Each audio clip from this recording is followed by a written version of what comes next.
Kesubos Daf Gimel continues the Gemara's discussion of the rights that a father has in his daughter who is a nar or a ketana. We'll have one Mishnah on the Daf. Before the Mishnah, we'll discuss the lengthy sugya asking what is the transference of those rights to the sons. Do the sons get the rights to her Maisi Yadayim? We know that they get the rights. They do not get the rights to her Mitzia. The Gemara will bring three opinions as to whether they have the rights to her Maisi Yadayim, to her income, and the proofs of each one. And then we'll get to the Mishnah, which will introduce a woman's ksuba. What happens if a father marries off his daughter? Does he get the right to her ksuba if she had kiddushin and if she went all the way to nisuin? So let's begin. The Gemara is discussing the rights that a father has to his daughter's Maisi Yadayim and Mitzias. That is, Maisi Yadayim is her income. If she works and she gets paid, her father gets that money.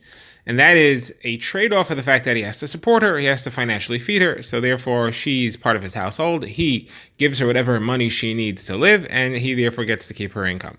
Now, it's slightly different than mitzias. Mitzias is any object that she finds. The father gets that also, but that's only if she is willing to eat from his table. That is, she's part of his house and she sits at his table and gets whatever he has in the house.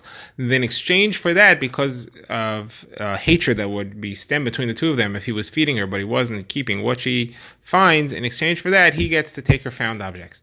Now, she has a right to opt out of that. That arrangement of the mitzia, she can opt out and say, I don't want him to feed me. He still has to support me, but I want him to feed me, and I'm going to keep my own mitzias. Now, the worst question is, what happens after the death of the father? Do these rights transfer to the sons who inherit him? So as far as the mitzia, she definitely does not have to give that over to her brothers who inherited their father's estate. We know that after the death of the father, if there are sons, the sons inherit the estate, and they have to financially support, they sometimes, as we shall discuss in a minute, have to financially support the daughter. Now, who is their sister. So they don't have to feed her at their table.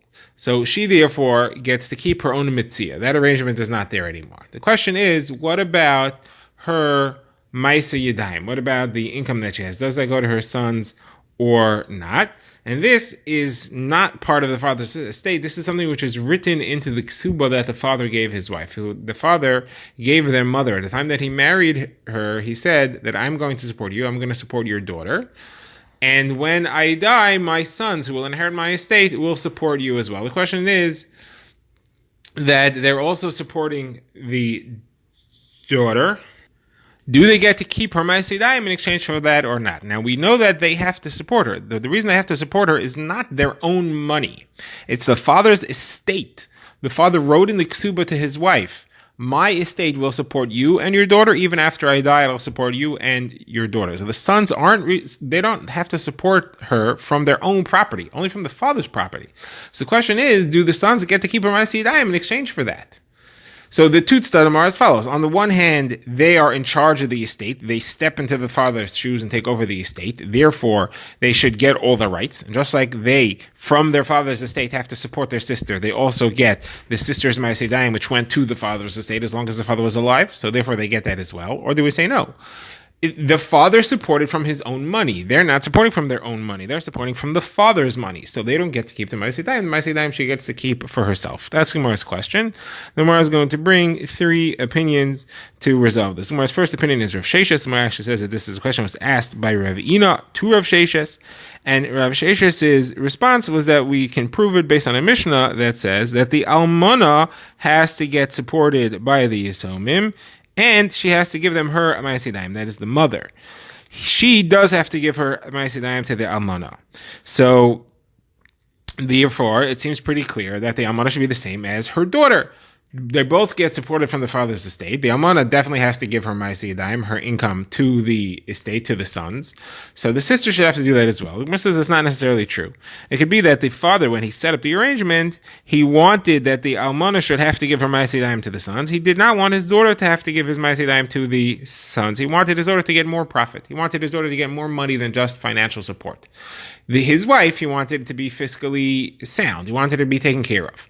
So she doesn't need income. She needs needs support. So the way he had it set up was that his wife will give her income to the sons, and the sons will support from his estate. But the daughter maybe wanted her to have more money than that.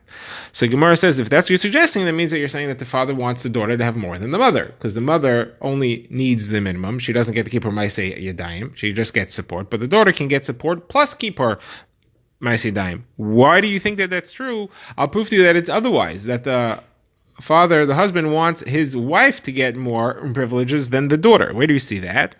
Because what is the halacha if the estate is not enough to support everybody? There's not enough food there for everybody. Who gets to take food from the father's estate, and who has to go collecting? Who has to go find some other way to support themselves? Either have to work or beg or whatever it is. So over there, the halacha is as follows. If there's the sons and the daughter gets supported, and the brothers have to go collect. She has first rights to support from the father's estate. If there's the daughter and the wife, so there the halacha is that the wife gets supported and the daughter has to go collect. So you see that the father's estate is more dedicated to the income, to the support of his wife than it is of his daughter. So how can you tell me here that he wanted his daughter to have more money than his wife? It's not true. So Gemara says, no, it's two different halachas. When you're talking about the degradation of having to go collect, a man is more concerned that his wife shouldn't be degraded than his daughter. His daughter's young, she can handle it. So therefore, if there's not enough money, he wants it to go to his wife, not to his daughter. However, if you're talking about who should have extra money, his wife didn't set aside extra money for her. The extra was set aside to his daughter, and that's how we set it up. So this is Rav Shesh's approach, and Rav Sheshes therefore wants to say that the halacha is that the Maaseh Yadayim go to the sons. Now the Gemara has the opinion of Rav Yosef. Rav Yosef phrases it as a kasha on Rav Sheshes. So he's going to say that the Maaseh Yadayim don't go to the sons, that the daughter gets to keep the Maaseh Yadayim. Now he brings this proof from a brisa. The brisa puts Maaseh Yadayim together with Mitzia, with her found objects. That's her income and her found objects. Puts the two of them together, and it says the following halacha. It says, what if she's owed but she didn't collect, and then the father dies? What happens to that money? Now, as long as the father's alive, he gets those things. He gets her Maaseh Yadayim and her Mitzias. Anything which was due to her that wasn't collected, the father has rights to that. That right already belonged to the father, and the father bequeaths that to his son, so the sons got to get that money also when she gets paid. Clear implication is that anything that she only earns afterwards was not owed to her at the time of the death of the father. The sons have no rights. They don't get rights in and of themselves. They inherit what right the father had, but to have their own right to it, they don't get. That's the clear implication. That would seem to say that she gets to keep her own Maaseh Yadayim, and not that the Maaseh Yadayim go to the sons. So the Gemara says, well, how do you know we're talking about where she's being supported? Maybe we're talking about a situation where she's not being supported. She's not taking support from the sons. Normally they would, and she would have to give her Maaseh Yadayim, but maybe here we're talking about where she doesn't get supported. Now we know that there's no way that they can claim her Maaseh Yadayim if they're not supporting her. There's a machlokes whether an Eved Kenani can be made to support himself even though he's working for his master. But everybody agrees that an Eved Ivri has to get supported if he's going to work for his master. A daughter for sure has to be better, at least than an Eved Ivri. She'll have to get supported if she's going to work for the sons. So if she's going to give her Maaseh Yadayim, she definitely has to get supported. So maybe this is referring to the situation where she's being supported. So how do you know anything about our Shaila? The Gemara says it has to be. If she's not being supported, so then what's the chiddush? Like you said, if she's not being supported, she gets to keep her own things for sure. We got to be talking about where she's being supported, and the chiddush is that she doesn't have to give over her Maaseh Yadayim even though she's being supported. So the Gemara says, not necessarily, there's a different solution, and that's we could be referring to where she's not being supported. And we're not talking about her Maaseh Yadayim to support herself. The Maaseh Yadayim that she needs to be able to eat, that she definitely gets to keep. The chiddush here is the extra Maaseh Yadayim above and beyond what she needs to support herself. That extra money that she earns more than what she needs for her basic necessities, there we're learning here that she doesn't have to give that over. But the actual Maaseh Yadayim herself, that's hers. That means what the Gemara wants to set this up in is as follows. Our question was, what happens when she's being supported? Does she keep her Maaseh Yadayim or not? That's not resolved from this. This entire brisa is talking about where she's not being supported. If she's not being supported, what's the chiddush that she gets to keep her own Maaseh Yadayim? The chiddush is that she gets to keep the extra, even what she doesn't need. You may have thought that Maaseh Yadayim belonged to the sons as a package deal. Or you may have thought that she gets to keep it on her own as a package deal. The chiddush here is that even though we're referring to where she's not being supported, she gets to keep her own. We don't say that the rest go to the sons. What will be the halacha if she is being supported? There we haven't determined whether or not she has to give her Ma'aseh to the sons or not. So now the Gemara says that Rava says that this was such an obvious answer that Rav Yosef, who brought this proof, could never have meant to bring this proof the way you structured it in the first place. It must have brought a different proof from this brisa. And the proof is from the fact that it puts together Ma'aseh and Mitzia. Mitzia, we never had a question. Mitzia, we know she could always opt out, and Mitzia, therefore, we know she gets to keep her own Mitzia. And it doesn't even make sense to put Mitzia in this brisa because we're talking about the money. The actual text of the brisa was talking about the money that she was owed that she didn't collect yet. Mitzia can't be owed and not collected. A found object is owed and not collected. There's no such thing. So it doesn't belong in this brisa at all. The only reason that it's put here is to put the two together in one category. Mitzia and Ma'aseh Daim are the same. And therefore we're learning, just like the halacha is that Mitzia, she gets to keep her own Mitzia. She doesn't have to give it to the brothers because she could even opt out from her father. So certainly if she's not eating at their table, she gets to keep them. So the halacha therefore is that Ma'aseh Daim is the same thing. She gets to keep her own Ma'aseh Daim. And therefore that's going to be the proof here, and it's going to be against what Rav Sheshes said and how he wanted to set it up. Says the Gemara, Rav paskins this way as well. And this is the Gemara now brings Rav's approach. Rav says, Rabbi Yehuda quotes Rav, who says that a daughter who is being supported by the brothers gets to keep her own Ma'aseh Daim. How do you see that? So he has a limit from a pasuk. Rav Kahana brings it. It says, you can bequeath your Eved Kanani to your children afterwards. It's an inheritance that you pass to your children.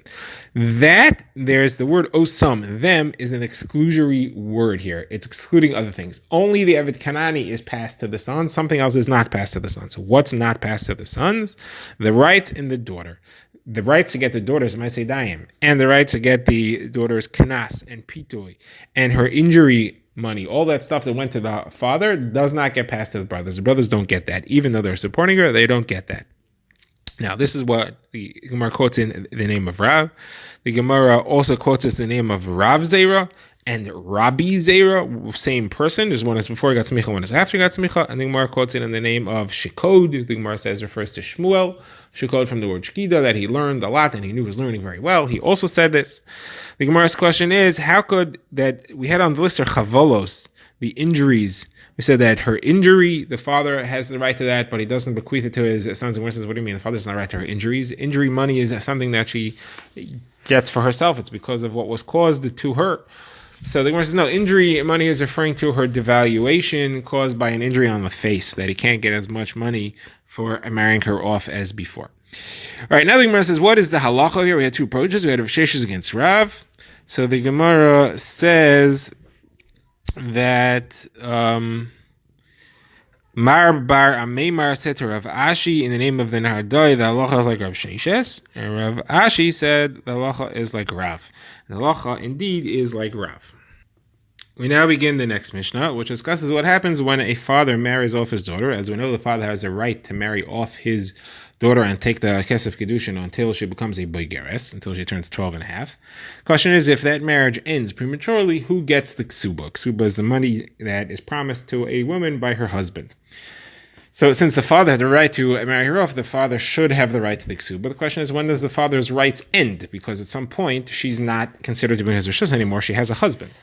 So the Gemara goes through the stages over here. So first of all, if she only does Kedushin, she never loses her rights. She never loses her being in the possession of the father. She never becomes her own person. It's Nesuin that takes her out of the father's rishus.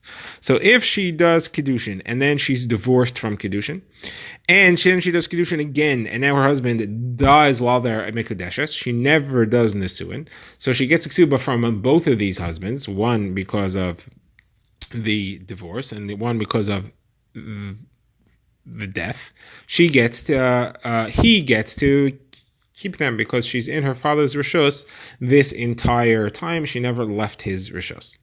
Now, what happens if she actually got married? And again, we'll talk about when she got married twice. She married one man and was divorced, and married a second man and was widowed.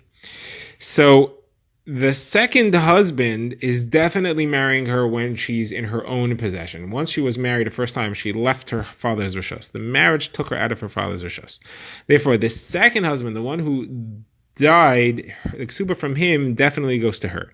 Question is about the ksuba from the first husband. Here you have a machlokes between the Chachamim and Rabbi Yehuda. The Chachamim say she gets to keep it. The ksuba is awarded to her when she gets divorced, when the marriage ends. She left her father's rishus when she got married. So the time that the marriage ended and the ksuba was awarded, she was already on her own. She gets to keep it. Rabbi Yehuda disagrees. Rabbi Yehuda says from the first husband, the ksuba goes to the father. And the Gemara discusses what the reason is. So the Gemara first wants to say, and the Gemara quotes Rabbah and Rav Yosef, that the reason is that the awarding of the ksuba is from the time of Erusin. It's from the time of Kiddushin. At the time of Kiddushin, she was still in her father's rishus, and she only left her father's rishus when she did Nisuin. Therefore, her father still gets the ksuba from the first husband, which was awarded at the time of Kiddushin when she was still in her rishus. The second husband was already after Nisuin to the first husband and divorced, and therefore she doesn't get that. So Gemara has a kash on this because we have another brisa that says the halacha is different if she became a boigeres in between. That is, the father was mekadesh her, she then became a boigeres, she then got married, and then she got divorced. Here Rabbi Yehuda agrees the ksuba is hers. So the kasha is that doesn't make sense. At the time of Kiddushin, she was still a Nara. And we just said, Rabbi Yehuda said, you explained Rabbi Yehuda's opinion that the rights to the ksuba are awarded at the time of Kiddushin. The time of Kiddushin, she was a Nara, should go to the father. Why would Rabbi Yehuda agree in this case? So the Gemara therefore has to slightly modify Rabbah and Rabbi Yosef's explanation. The Gemara says the rights of the ksuba is not awarded at the time of Kiddushin, it's awarded at the time that the ksuba is written. Ksuba is written before the Nisuin, and therefore it goes to the father. If, however, she became a bogeres before the ksuba was written, it would go to her. Now, the Gemara points out, interestingly, the Gemara says that we talked about where she was married twice, one she was divorced and one she was widowed. Whereas why do you talk about widowed twice? So Gemara says we don't want to talk about widow twice because if she was widowed twice, she's not allowed to get married again. And that's because this Mishnah holds like Rebbe, holds that something happens twice as a chazaka. She's a chazaka that her husbands are going to die, and therefore she's a killer, not literally, but with mazel. And therefore she shouldn't marry anybody else because that man is becheskas going to die as well. The Gemara now has a shaila about the collection of ksuba. Rashi has an explanation of it. It takes to ask that has nothing to do with the sugi here, but we'll go with Rashi's explanation. The question is, when is the obligation to pay the ksuba? When does that begin as far as which property is included in the lien, in the shibud? The halacha is that when a woman comes to collect her ksuba, she can even take away property that the husband sold because that property had a lien on it. Even if the husband sold it to somebody, she can pull that property to collect if there's no other funds that he has to pay her ksuba off. However, it's only property that belonged to the husband at the time that the ksuba was created and the obligation to pay was created, and it's well known so that people could be aware that they need to avoid it. Generally, the rule is that if you lend somebody money without a shtar, so there's no shibud, then whatever property he owned is not necessarily included, because how was a person who buys the property supposed to know that he's going to lose it just because it was an oral loan without a shtar? If there's a shtar, if it's written down, then we say that he was supposed to know, the buyer was supposed to be aware, it's written, there's a record of it, and it's his fault, he's going to lose the property if it's required to pay off the loan. Here, we have a ksuba. Now, ksuba, we're obviously holding in this sugya, the ksuba is owed from the time of Kiddushin, even according to what we said, that it's only from the time that the ksuba is written, as far as whether the father has a right to it, she gets a ksuba from the time of Kiddushin, because even if she only does Kiddushin, she still gets a ksuba. The ksuba, we said, goes to the father, but the ksuba exists. But it's not considered written until the ksuba is written down, meaning the ksuba is owed verbally from the time that the Kiddushin is done. From when the ksuba is actually written, which is immediately prior to the wedding, to the Nisuin, that's when it becomes a written thing. So the question is, when the Chazal were mataking ksuba, they wanted a woman to have a security of knowing that if she gets thrown out, if she gets divorced, or if she loses her husband because he dies, she'll have financial support from the ksuba, that they give her that rights to collect from property from Kiddushin, back to where she first got that right, even though it was only a verbal obligation at that time? Or did it begin from the time of the ksuba, when the ksuba was actually written and it became a shtar, just like a loan? And the difference will be if the husband got rid of property, or if he gained property between the Kiddushin and the writing of the Ksuba, is that property included? Whatever property was included was belonging to him at the time that the Shibud began, that's what is considered Meshubed. So the Gemara therefore asks this question, and the Gemara brings two approaches. So the Gemara brings the approach of Rav Huna and Rav Yehuda and Shmuel and Rav Elazar, Rav Shimon, who says that there's a difference between different parts of the Ksuba. The main part, that's the Takanas Chazal, that's the 200 zuz to a Psula and the 100 zuz to an Almana.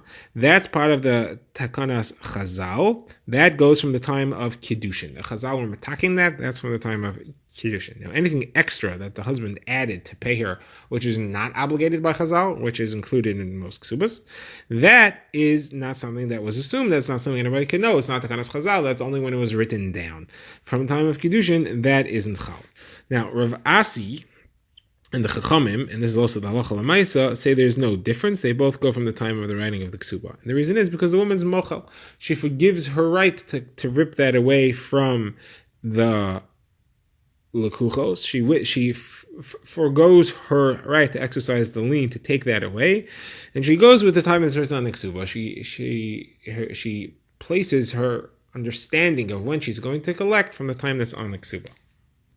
This is more of a kasha on Rav Huna. You said Rav Huna's opinion is that the Takanas Chazal 100 to 200 she gets from the time of the Kiddushin, and the extra she gets from the time of the writing. So we have a problem because there's a case that's brought up where a woman comes with two ksubas. One is an earlier date, one has a later date. The earlier date says 200 zuz, the later date says 300 zuz. Now, Rav Huna rules she can only take one of them, and she gets to pick. If she wants the earlier date so that she can collect from a property that he owned at that time that he lost, she's got to go with the amount written on that, which is 200. If she wants the 300, then she has to go with the later date, which means she can't collect from a property that was lost before that star was written. So the kasha is, the later star here had 300 on it. The 300, so then 2 out of those 300 is the Takanas Chazal. She should get that from the time of Kiddushin.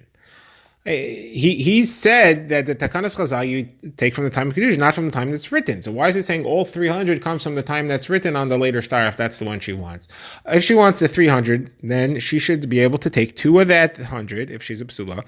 2 out of that 300 is from the time of Kiddushin. She should be able to collect that from the time that the Kiddushin was made. And then the last 100, that she has to get from the time that's written, because she has to worry about Lekuchos then and Shibudim and all that.